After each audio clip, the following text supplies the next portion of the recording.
Ladies and gentlemen, welcome back to the channel, Captain Matt. I am Matt, I'm a captain out here in the Middle East. If you're new to the channel, it's great to see you, and if you're returning back to see some new content, that's fantastic too. Either way, if you haven't subscribed to the channel yet, I would really appreciate it if you would do so. We're making a little traction. We just went over 500 subscribers, so we're on our way up. Today, you join me back here in familiar surroundings in the A380 flight deck. The A380 simulator flight deck, really. But nevertheless, my favorite place. Who would have thought it? A few months ago, the A380 looked like a dead duck. And now, all over the world, different airlines are beginning to bring them back out of retirement. And fortunately for us as pilots and for passengers, the world will get to see the A380 fly again. So what are we going to look at today? Well, today we're going to look at lights. Now, I know it doesn't sound the most exciting subject. But when it comes to aviation, we have so many lights, whether they're internal or external. Think about it. We have nav lights, takeoff lights, taxi lights, camera lights, integral lights, ambient lights, ceiling lights, floor lights, galley lights, cabin lights, underfloor lights, cargo. Yeah. That's true. We have lights for just about everything. However, today we're going to be quite specific and we're going to look at this panel here, the external lights on the A380. So, if you're ready, let's get going. As we look at the panel, we'll start at the top left, and the top left says strobe lights. Now there are 3 strobe lights on the Airbus, one on the left wing, one on the right wing, and one at the tail. And between the 3 of them, they cover 360 degrees of visibility. So the 2 wings cover 120 and the tail covers 120 degrees. Now the strobe lights form part of the anti-collision system, so they are to indicate to other aircraft that we are either approaching or we are airborne. Now the switch has 3 positions, as you can see. It's either on, off or auto. Now on and off, I'm guessing you can probably work out what those mean, but the auto position is a weight on wheels switch. So, as we take off, if it was in auto, the strobe lights would come on, and as we land and the weight comes back on the wheels, the strobe lights would go off. However, we wouldn't normally use that auto position, because what we want to do is, as we approach an active runway, we would turn the strobe lights on to warn other aircraft in the vicinity that we are entering that active runway. So in the normal world, we would just use the on and the off switch. Next one across is the beacon.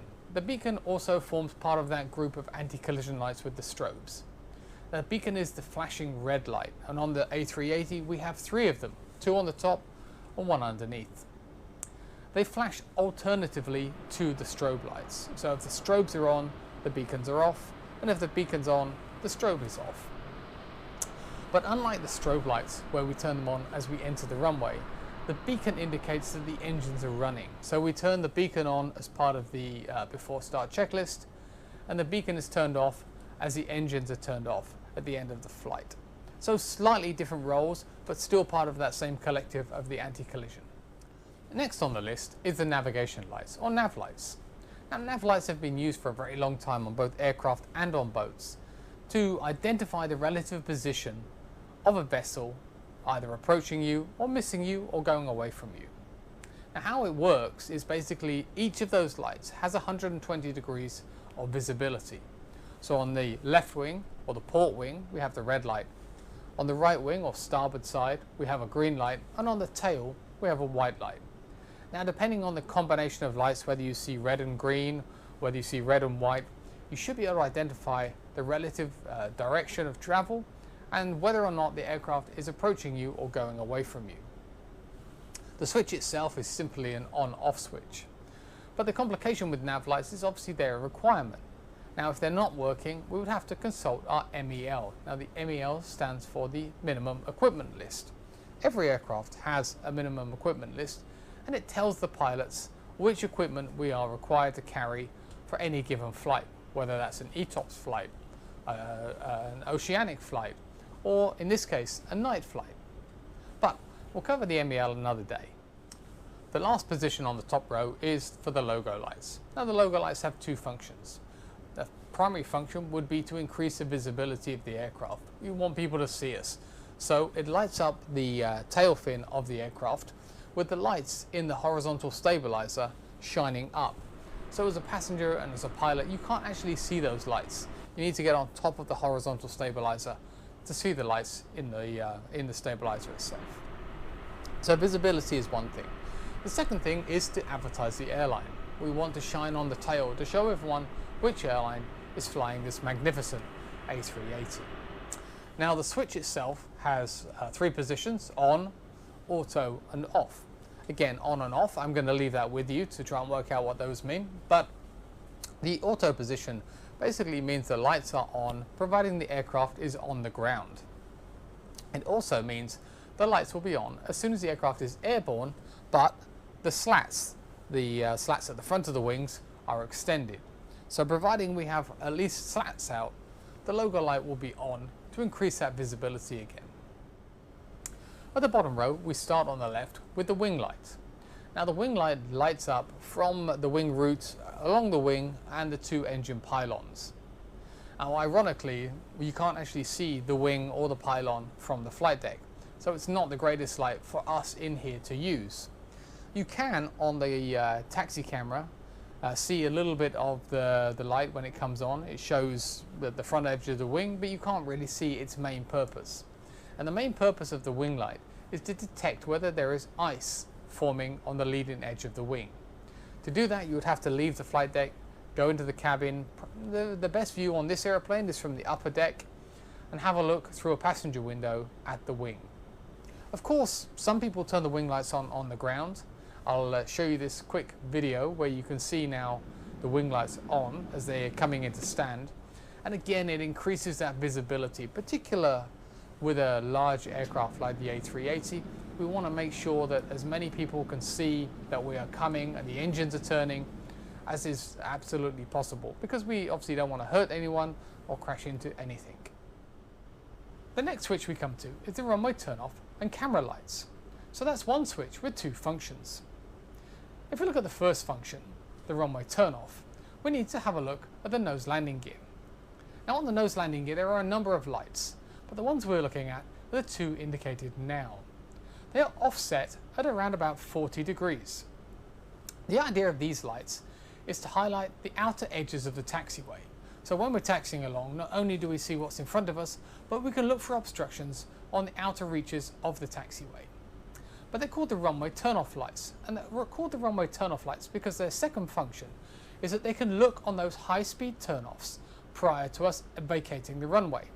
So at about 45 degrees, we can see whether that high-speed turn-off is clear before we make the turn onto that high-speed turn-off and come off the runway. Now the second part of the lights, that talks about the camera. And the camera relates to here on the ND and our ETACS.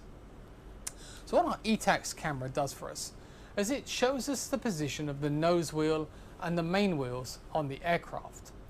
Now obviously during the day that's fine, we can see the picture, we have the nose gear and the landing gear, main landing gear shown quite clearly. But at night it's a little bit harder to see. So what the ETACS has is it has 4 lights, 2 at the back of the airplane and 2 at the front, giving light to both the nose gear and the main landing gear. Now we can see those lights in action in this short clip from a video. Here it is.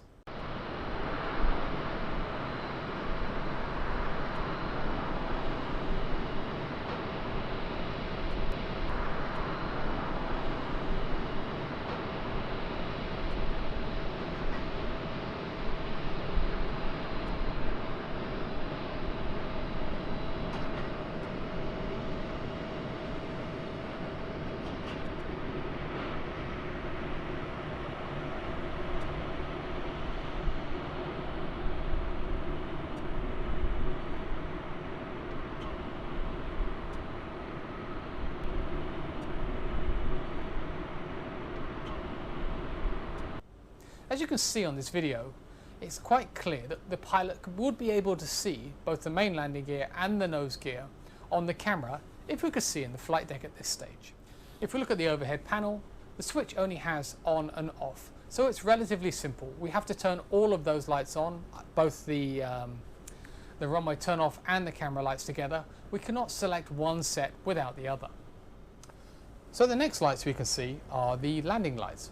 They just say land and they're on or off on the switch. The landing lights are found in the wing roots of the aircraft, as you can see here from this picture. Now, the landing lights are very bright indeed. But if we think about the trajectory of the aircraft at landing, we have a slightly nose up trajectory at landing. And therefore, if the landing lights were in line with the wing, they would be pointing up towards the sky, which would kind of defeat the object slightly.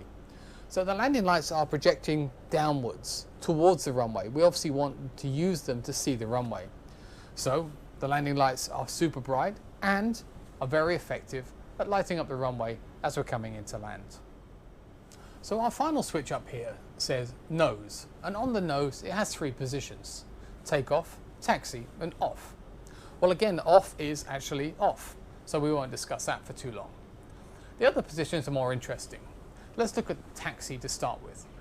When we turn the taxi light on, we have one light, just this light here, on the nose landing gear. It also lights up one of the three lights of the landing lights in the wing struts themselves. So we have one light either side of the body on the wing and one light on the nose. So that's our taxi lights. And again, they all face slightly down to indicate the taxi area around the aircraft and in front of us. However, we've now taxied onto the runway and we're ready for takeoff. So we want super brightness, we want full visibility. So we move the switch to takeoff.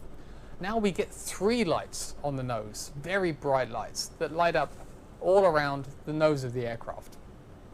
And of course, once we lined up on the runway, we will turn the landing lights on. So instead of having one bulb now, we have three bulbs on the wing route to give us much better visibility, both for us going down the runway and other aircraft to see that we are coming.